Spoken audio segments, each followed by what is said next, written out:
যুক্তরাষ্ট্রের পেনসিলভানিয়ায় নির্বাচনী সমাবেশ করতে গিয়ে প্রাণঘাতী হামলার শিকার হয়েছেন দেশটির সাবেক প্রেসিডেন্ট ও রিপাবলিকান প্রার্থী ডোনাল্ড ট্রাম্প।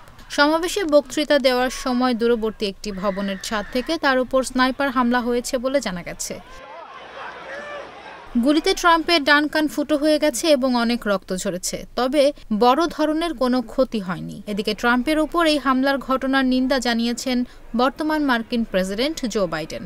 রোববার 14 জুলাই ব্রিটিশ সংবাদ মাধ্যম বিবিসি এক প্রতিবেদনে এ তথ্য জানিয়েছে। বর্তমান মার্কিন প্রেসিডেন্ট জো বাইডেন এক বিবৃতিতে বলেছেন, যুক্তরাষ্ট্রে এ ধরনের সহিংসতার কোনো জায়গা নেই। ফেডারেল এজেন্সিগুলো এই হামলার ঘটনার তদন্ত করছে। পেনসিলভানিয়ায় ঘটে যাওয়া সহিংসতার ঘটনায় সবারই নিন্দা জানানো উচিত। আমরা কেউ এ ধরনের ঘটনা ঘটতে দিতে পারি না।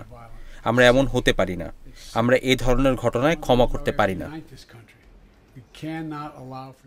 মার্কিন প্রেসিডেন্ট আরও বলেন, আমি কৃতজ্ঞ যে তিনি ভালো ও নিরাপদে আছেন। আমি তার জন্য এবং তার পরিবারের জন্য ও সমাবেশে যারা ছিলেন তাদের জন্য প্রার্থনা করছি। আমরা আরও তথ্যের জন্য অপেক্ষা করছি। এদিকে হোয়াইট হাউসের এক কর্মকর্তা জানিয়েছেন, হামলার ঘটনার পর ডোনাল্ড ট্রাম্পের সঙ্গে কথা বলেছেন প্রেসিডেন্ট জো বাইডেন। তবে তাদের দুজনের মধ্যে কী কথা হয়েছে সে বিষয়ে কিছু জানানো হয়নি।